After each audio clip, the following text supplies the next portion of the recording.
Hello, my beautiful friends. Welcome back to my channel. I hope you're all having the greatest day today. I know I say this all the time, but I'm literally like, it's hard to contain my excitement for today's video. Bless you.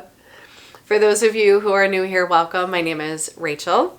I have a 2.5-year-old son, Xavier, and today I'm going to be sharing with you our birth story for our second child, our daughter, Melania, and I'm very excited. We are 2 weeks postpartum. She is 2 weeks old today, and she is a dream. She has absolutely completed our family. We are so in love with her. Xavier loves her. First thing when he wakes up in the morning, as soon as he's like conscious, he's like, baby, baby. He absolutely adores her. So, just a couple disclaimers before I get into today's video. I don't feel like I should have to say this, but I do anyways. I am not a medical professional in any way, shape, or form. I'm not giving medical advice. I'm simply sharing my story. That is all that I am doing.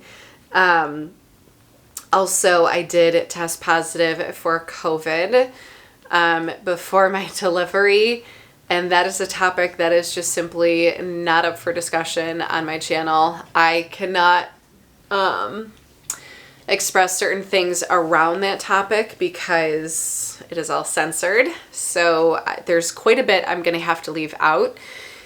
But the important thing is just sharing our story with you. So also, last but not least, I'm going to be, bless you, I'm going to be talking about birth and a C-section and postpartum.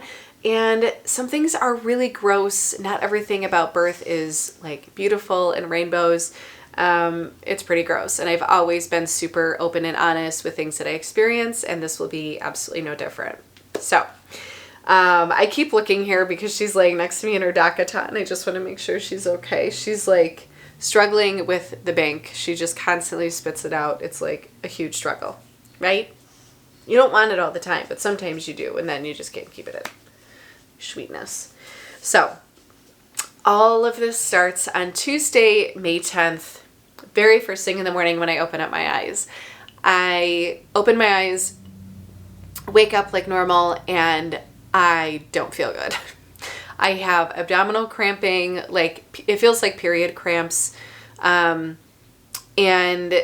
ladies, if you've like woken up like this or even just felt this, I feel like sometimes period cramps can feel like you just have to poop. And that's like when I woke up, I'm like, do I really have to go to the bathroom right now? Like I was so confused. Like I don't typically wake up and have to poop. So I was like, do I have period cramps? Like obviously I'm not getting my period, but like something's happening. So I get up, go to the bathroom, and I puke. Wasn't even expecting it, out of nowhere. It was bizarre. So Eric had gone to work. I was not feeling great. I got Xavier ready for daycare, took him to school. And then I had to go to my grandma's with my mom's to help pick out a paint color.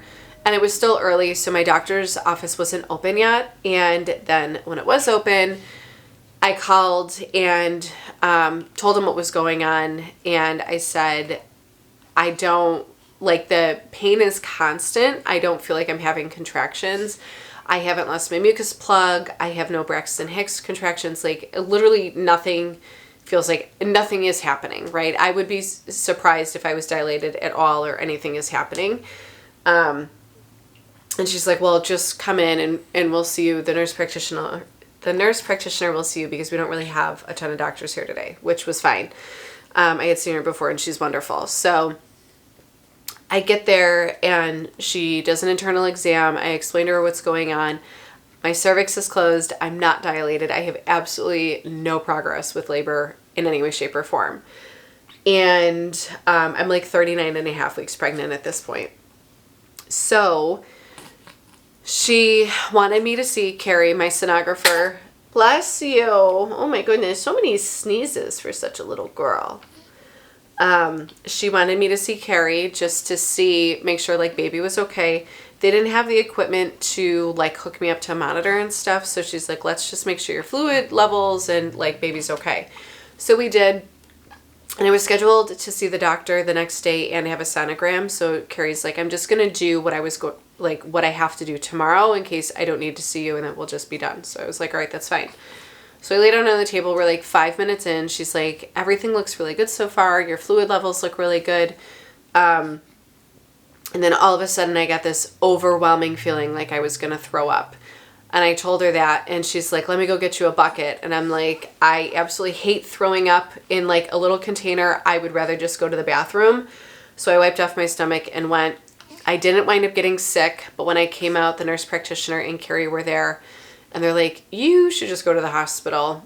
And she goes, I called the doctor on call, and she agreed. If you're okay with that, this way we can get you set up, see if you are contracting, we just want to make sure the baby's okay. I said, that's fine. They're like, we don't want you to drive yourself though. And I said, that's fine. My husband is like an hour and a half, 2 hours away for work. So I just have to wait for him to get home and then I'll go. And they're like, that's fine. So that's what we did. As soon as I got home, I was just like exhausted, and I laid down and I slept for like an hour and a half. And then Eric told me he was on his way, or he was like a half hour out. And then I got up and started to get ready a little bit. I was honestly in no rush to get there. I knew I wasn't in labor. Nothing was happening. So do you want this or no? No, you've got grumpy face. So,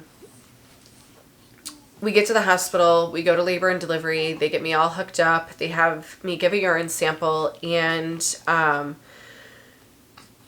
they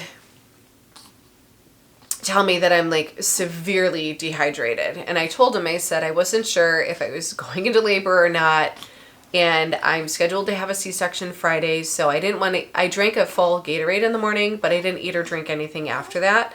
Because if I was going to have a C-section, I know you're not supposed to have anything in your system. So that's where my head went. And they're like, that's very smart, but now you're dehydrated. So they gave me 2.5 bags of fluid. They gave me some Zofran to help with the nausea.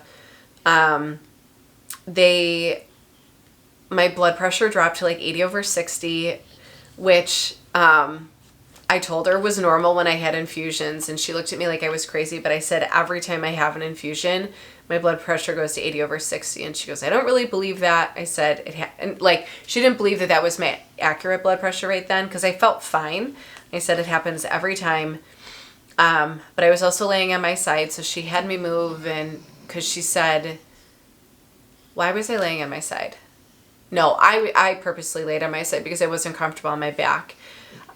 Because my abdominal pain was like going into my back, and then my hips hurt a little bit. So,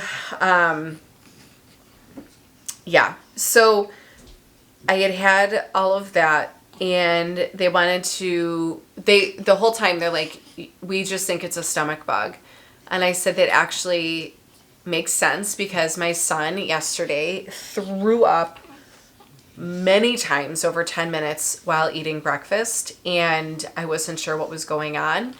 And, but that kind of makes sense. And then at daycare, they said there had been a stomach bug going around. So I'm like, okay, that makes all the sense in the world. And then the nurse comes in with a COVID test, and I said, well, am I staying here? And she goes, no, we'll release you. And I'm like, well, then I'm not going to take a test. Like, why do I need to take a test if I'm not staying in the hospital? I'm scheduled to have one tomorrow for my delivery. So not going to get into any of that. But I will say the nurse's attitude changed quite drastically after that. And then said my hip pain was a symptom of COVID. And I'm like, I'm 39 and a half weeks pregnant. My hips hurt. Like, that's just what it is. So I wound up getting discharged, and they just said to rest, make sure you're drinking a lot of fluids, blah, blah, blah. And that was it. My doctor called me that night and said, if you don't have a COVID test done, they're not going to give you your spinal tap on Friday. You're going to have to wait till you go into labor spontaneously, and then you can have a C-section. So that was that. I saw him the next day. I had Carrie redid the sonogram, and she said that everything was great. Baby was healthy. She was measuring 7 pounds, 11 ounces. And then my blood pressure was fine, weight was fine, like everything was fine, amniotic fluid was fine. He did not do a check on me because like he just didn't. I probably because they checked the day before and I didn't feel like I was having any contractions. So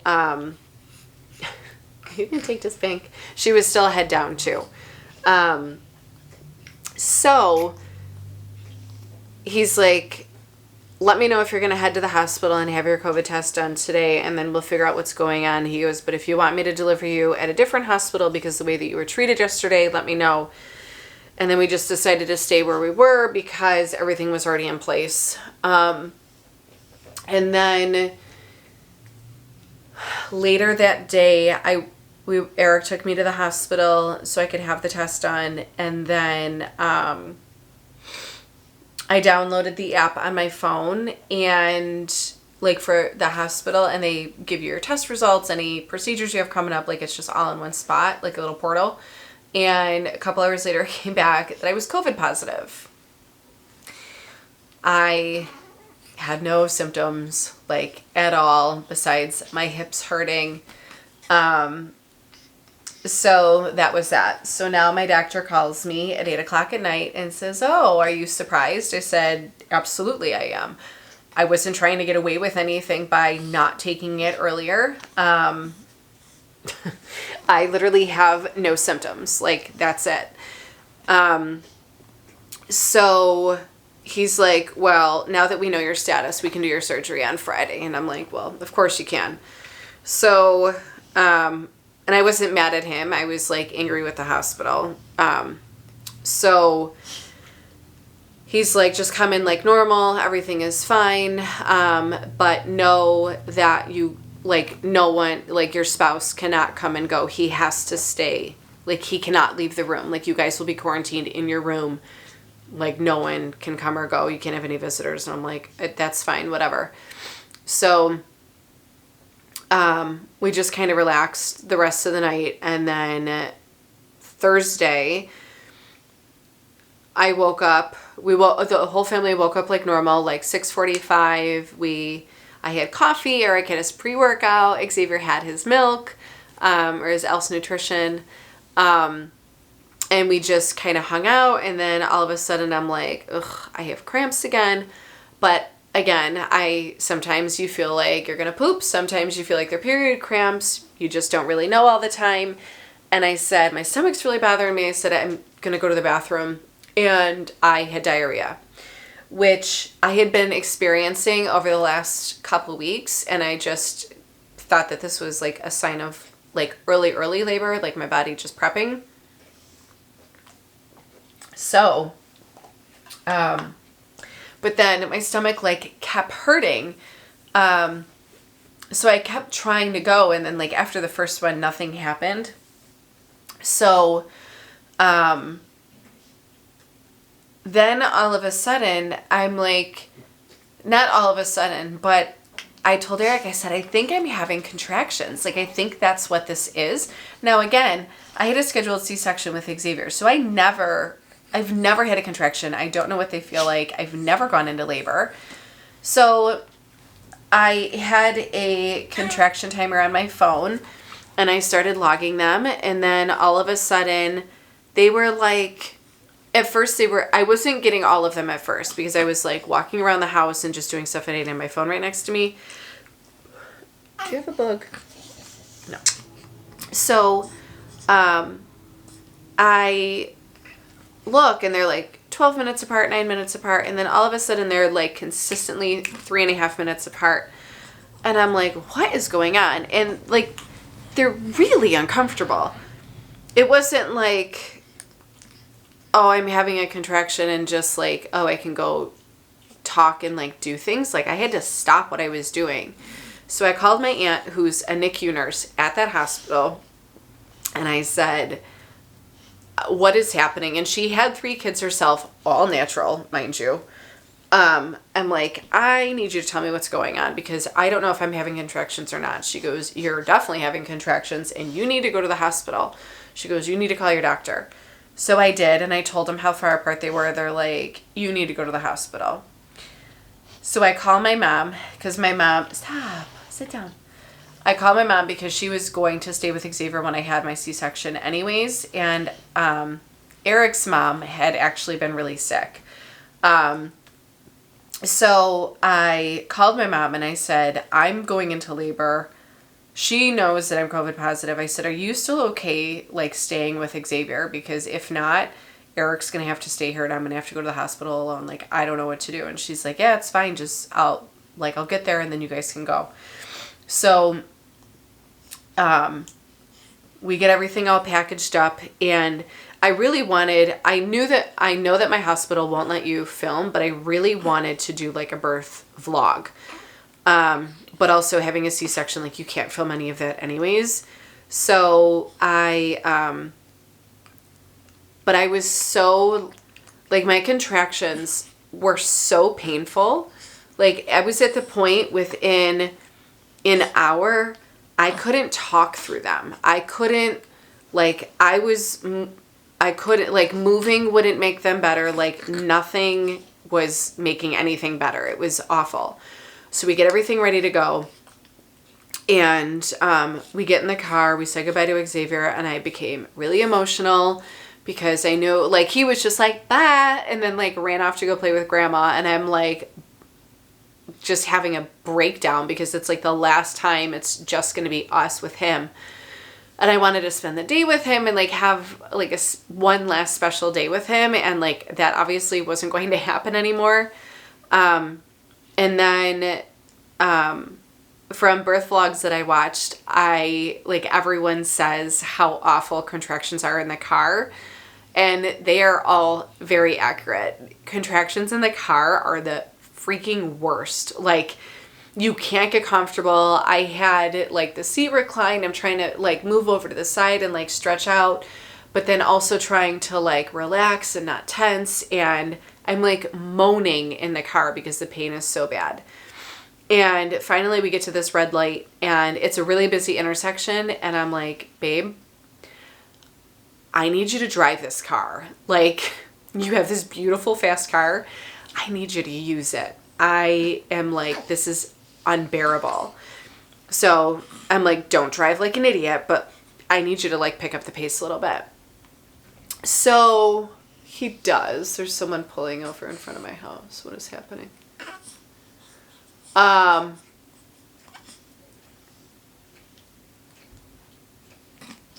is happening? So anyways, we get to the hospital, they have me go right into labor and delivery, and, I didn't realize there was a nurse. Eric was in the room with me, and I didn't realize there was a nurse behind the curtain as I was changing. I'm like, they need to hurry up. And Eric's, like, pointing. And I wasn't nasty, but I was just like, we need to get a move on here because these suck. Now, I had been having contractions every 3 minutes, and they were lasting a minute and a half. I couldn't talk through them. I was moaning through them. They were horrendous. I don't know how people go through, like, 36 hours of labor, or even just have a baby without pain meds. I told them, like, one of two things need to happen. I need an epidural, or I need you to go take me in for a C-section. Like, something needs to happen. So they asked what I wanted, and I said, I'm scheduled to have a C-section. I did want to try for a VBAC. I don't know that I can push, though, with my muscle situation, which that I explained in another video. I'll link a bunch of videos up top here as the video goes through that are relevant to this one. And I said, I just don't know that I can push with my muscle and where it is. It's going to cramp, and it's just going to be bad. So the nurse checks me. I'm 1 centimeter dilated, and I'm like, how am I in this much pain and I'm 1 centimeter? Now, mind you, never lost my mucus plug that I know of, and I was checking for it. My water was still intact. It did not break yet. And I'm like, and I cannot have any sort of drugs to help my contractions because I had a prior C-section and I didn't want to risk my uterus rupturing. So I said, we need to schedule I need to go in for a C-section. Like, that's where we're at this point. So It was just taking forever. It was the longest 5 hours of my life. And they said, we're scheduled for surgery for 1 o'clock. And they're like, we're going to put your catheter in right before you go. Also, like, towards the end of me being in that room, Eric had mentioned to the one nurse, the nurse who originally came in, I've always loved most of my nurses in any situation that I've ever been in. And occasionally you get the one that has the personality of a wet cloth, and that was her. I have really great veins. Now, again, if you haven't watched my other videos, I can only have blood pressure, needle perks, IVs on my left side. I cannot have anything on my right side. So they do, I don't know if you can still see it. My whole hand is still bruised from 2 weeks ago. The day before, I had an IV in my hand, and then that day she tried to put it in here and she blew the vein. And I'm like, how? I have awesome veins. So then finally they wound up putting it in my elbow, and because they're like, she's having a C-section, it doesn't matter, just put it wherever. And she's like, are you sure I can't use your right arm? I'm like, are we not listening? Are we not paying attention? So anyways, I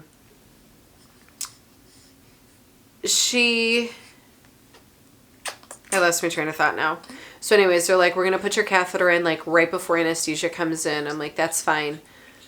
So they do that. The anesthesiologist comes in. Oh, that's what I was going to say before.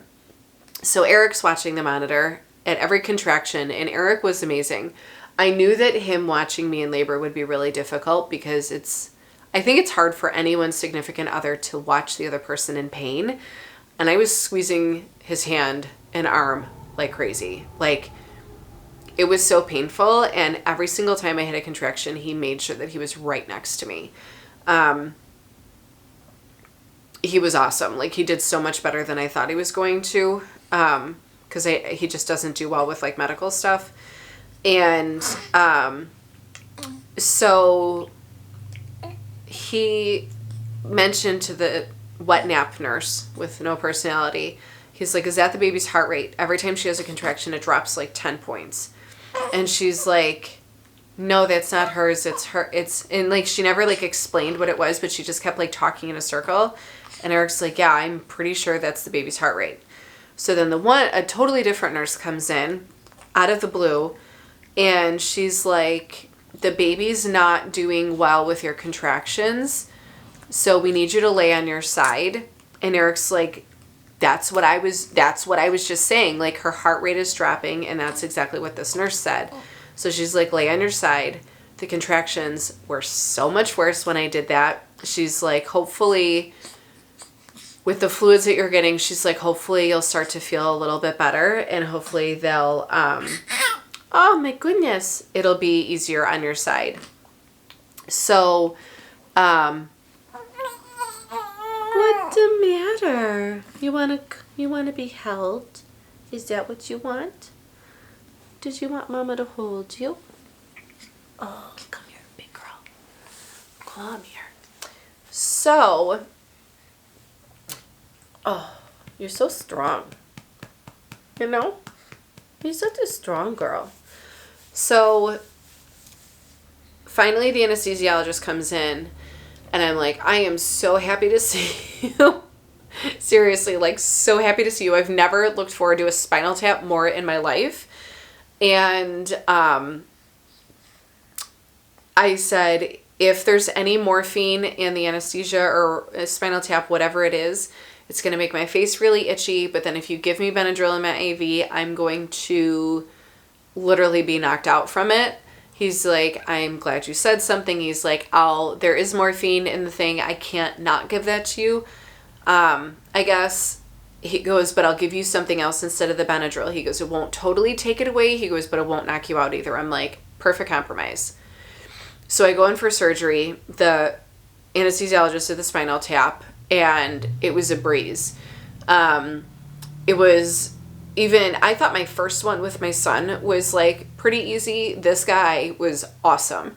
And they're like, the nurses were really impressed with how I handled it. I'm like, I didn't think it was bad at all. They're like, you took that like a champ. And I'm like, all right, we'll take it. So they started surgery. And the doctor, who was not my doctor, but I had seen her before in the practice, she had said, your scar from your prior C-section has a keloid. Do you want me to try to remove it and we'll start fresh? And I said, yes, it's actually very nice of you. Let's do that. So she did.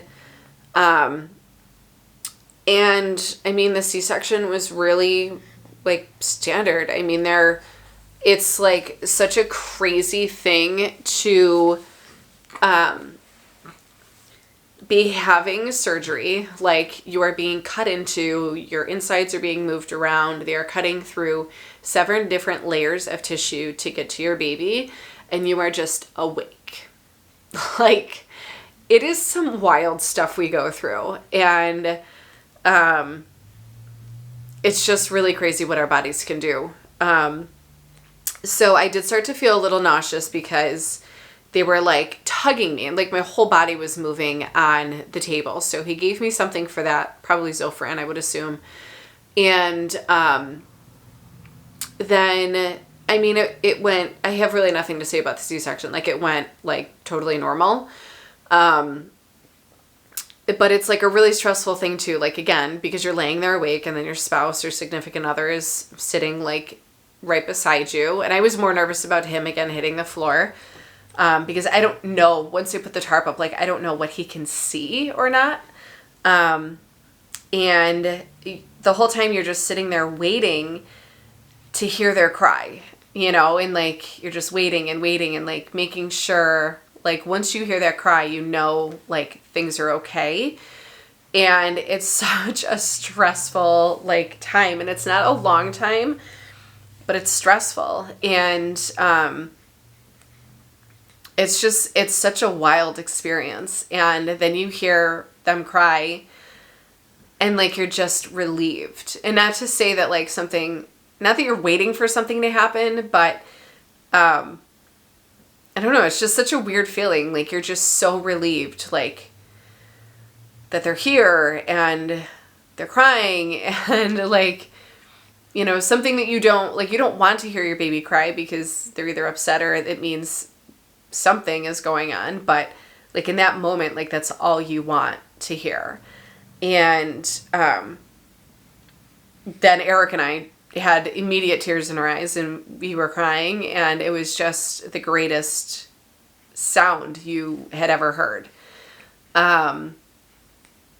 So they're getting me closed up, and I found out later on that I did lose quite a bit of blood with surgery. And then they take her out of my uterus, and she pooped in there and wound up swallowing some of it. So then I got nervous because, again, I'm COVID positive, and I'm like, if she did, is she going to have to go in the NICU, and then I'm not going to be able to see her or hold her, or like, what the hell? So then that was rushing through my mind, and the NICU nurse actually came by and she's like, congratulations, she's beautiful. And I'm like, wait, is she good? And she goes, she's perfect. She doesn't have to go. Like, and then it was like my second immediate relief of, I didn't even think about that in the beginning, and I was just so relieved. So Eric and I go back to that, like, the triage room, and we're there for, I think, like 2 hours. And then they took us to like the mommy baby unit, and we were put in lockdown. Anyone who entered that room had to be fully suited from head to toe. It was absolutely insane. And not all of our nurses did that either. There was one doctor that came in with a full-blown respirator on. And then some of my nurses just came in and they were like, I'm so sorry for all this. And they were like super apologetic. And I loved most of my nurses. All but one. One was, again, the same thing. She must have been sisters with that other one. I kept telling her like how much pain I was in, and she just kind of dismissed me, and I'm like, okay, that's awesome.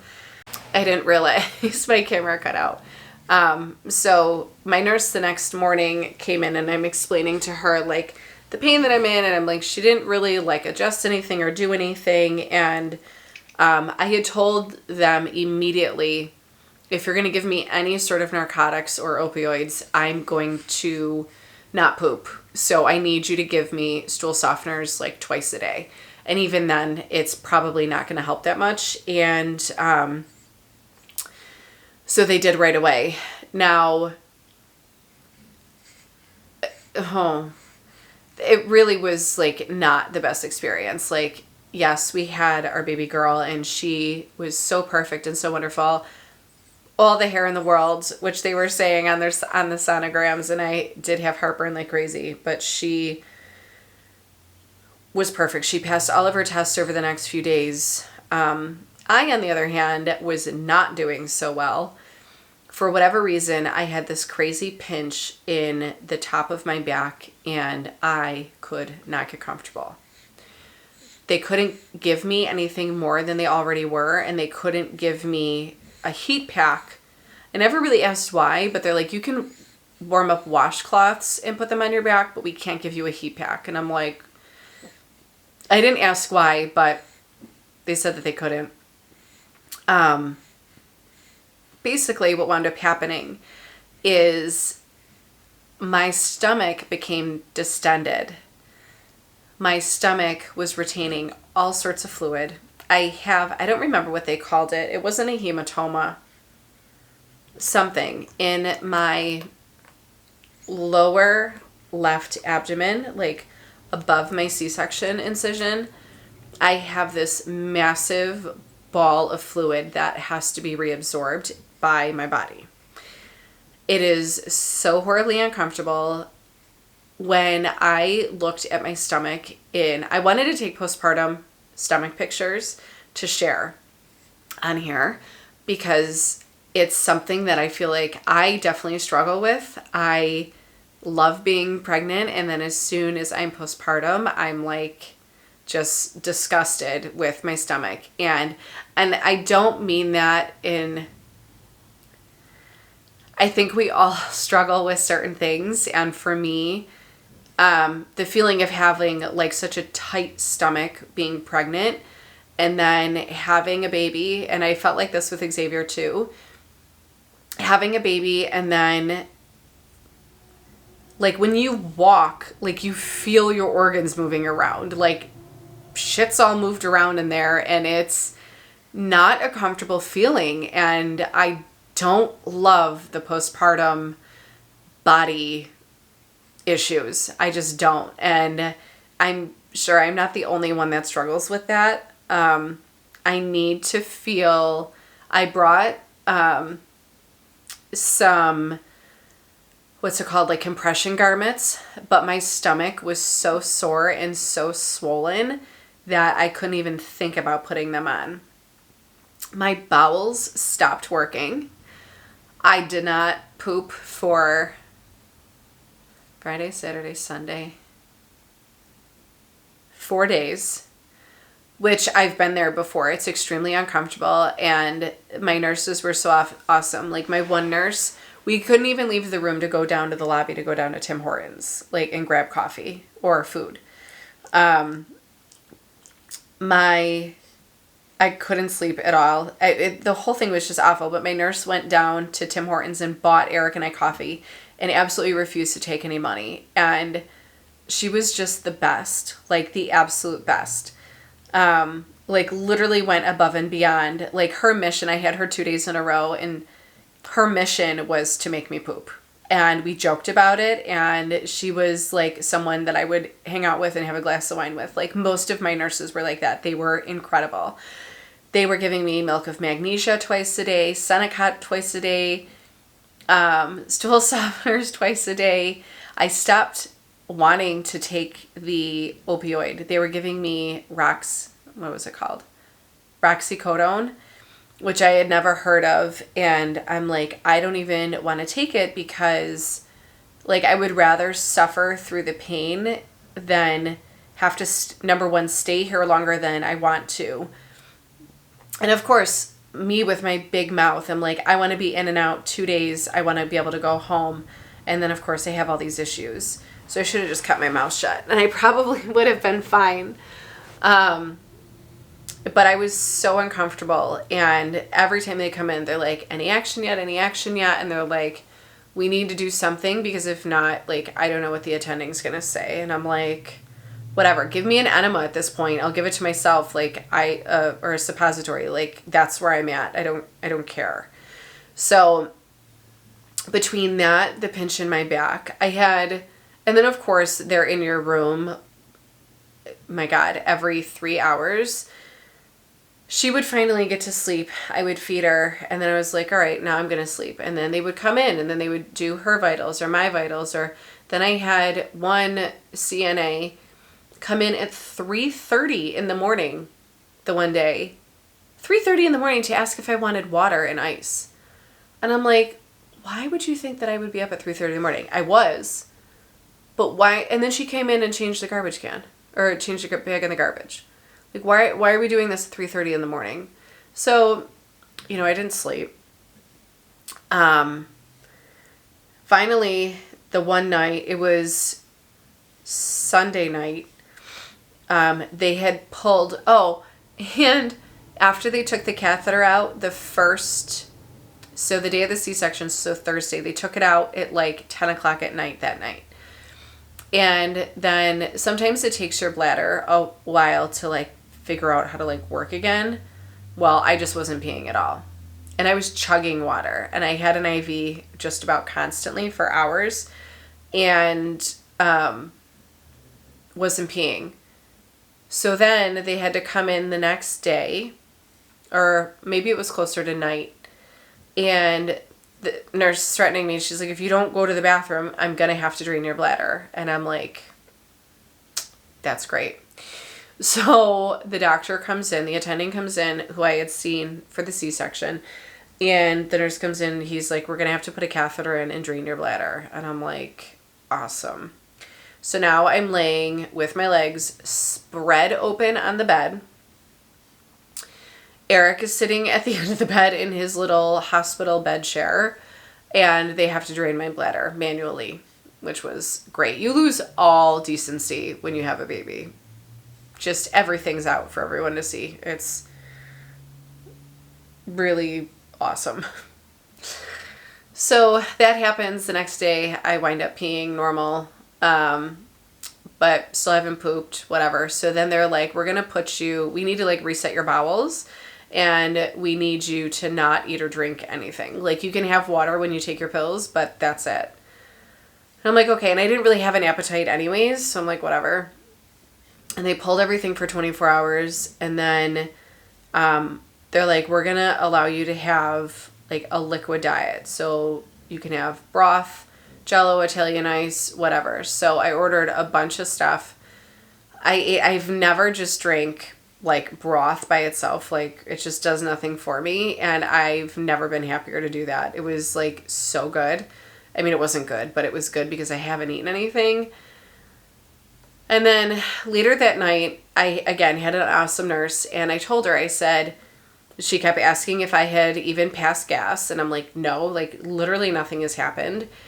And she said, I told her, I said, I have these Lily's gummy worms, which I shared in my hospital bag video.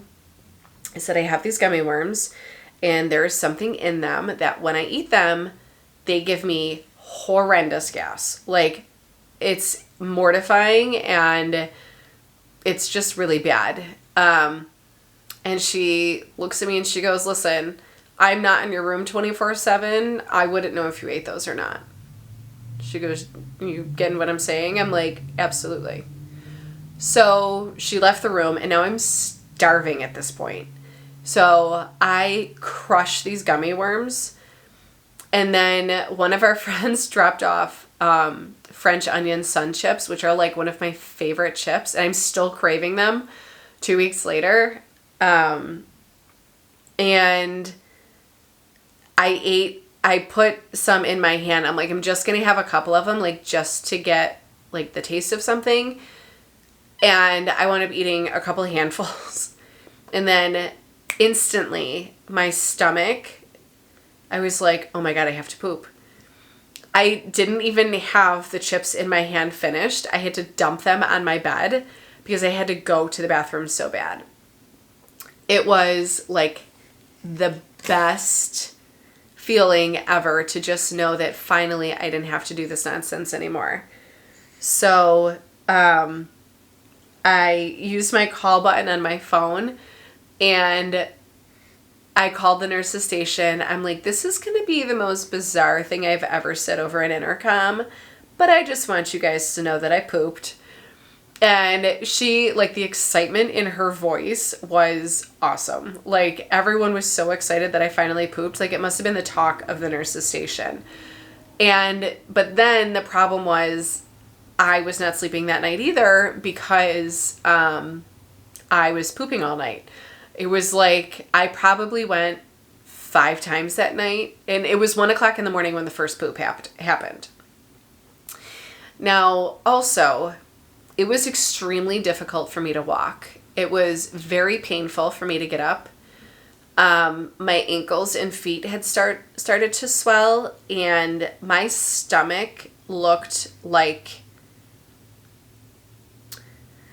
Quasimodo's face from the Hunchback of Notre Dame. Like, my stomach was so misshapen. It looked like people had like stuffed things in my stomach, like during surgery. Like, that's how misshapen my stomach was. Like, I couldn't even look at it. I was like, how is this ever going to go back to what it normally is supposed to look like?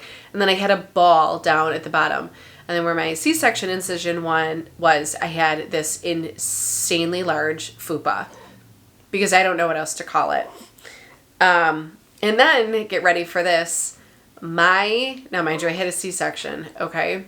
My nurse came in, and she's like, what's going on, how you feeling, blah, blah, blah. And I said, why does my vagina look like something from National Geographic? And she starts laughing, and I'm like, I'm not kidding, look at it. My lady parts were so swollen. And she's like, fluid just collects in your extremities. And I'm like, okay, well, that's not an extremity. I get my ankles and my feet and my legs, but like, what is happening there? I'm not exaggerating when I say I was walking funny because I was so swollen. And I kept telling Eric, like, I want to show you, but like, you can never unsee this. You can never unsee it. It was something I've never experienced before. I don't even know how to explain the size of it. It was like I had 2 hot dog buns in between my legs. It was awful. Awful. I'm 2 weeks postpartum. And I'm still swollen. Not like that, but I'm definitely still swollen. I'm like, I honestly didn't know if it was ever going to go down. But yeah, so the next morning, I was able to walk around. Now, Eric had left the hospital because he did not have any clothes with him. He had been there for multiple days straight, sleeping in the same clothes in the same bed. And my mother started to feel sick, so I said, just go, and I can move around enough, and I will obviously call for help if I need it. So he had been gone. He did not get to experience the time that I pooped, so that was nice because it was pretty gross. But yeah, it was really just an awful experience. I just wanted to be home with my son and my daughter and my fiance and my dog, and I just couldn't get out of there fast enough. So the next morning, everyone was so excited that I pooped. It was like, seriously, like, I've never seen people so excited for another human pooping. It was great. And the doctor came in and looked at the baby, looked at me, and the pediatrician came in, and she had already passed all of her tests. And they're like, you get to go home. And I'm like, that is amazing. Now, the problem was they weren't going to let Eric get back up to the room to help me get my stuff because he left and he wasn't allowed to come back. And again, because I had an awesome nurse and then the charge nurse was really great too, they were like, yeah, obviously you need to come get her stuff and then just leave. So we got to go home the next day, and I was really nervous to be home just because I really was feeling so awful.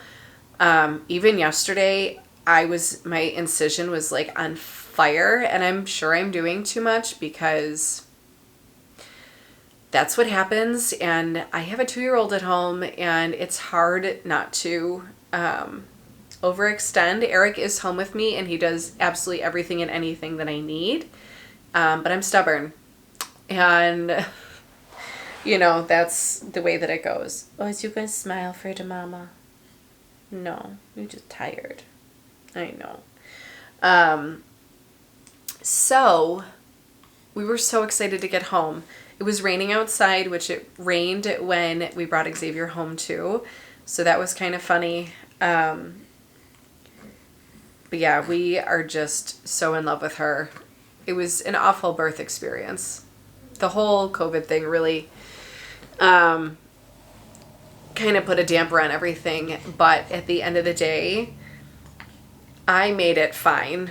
You know, it took a little bit longer than expected, but she was born perfect and healthy. And that's all we wanted. That's all we wanted out of all of this.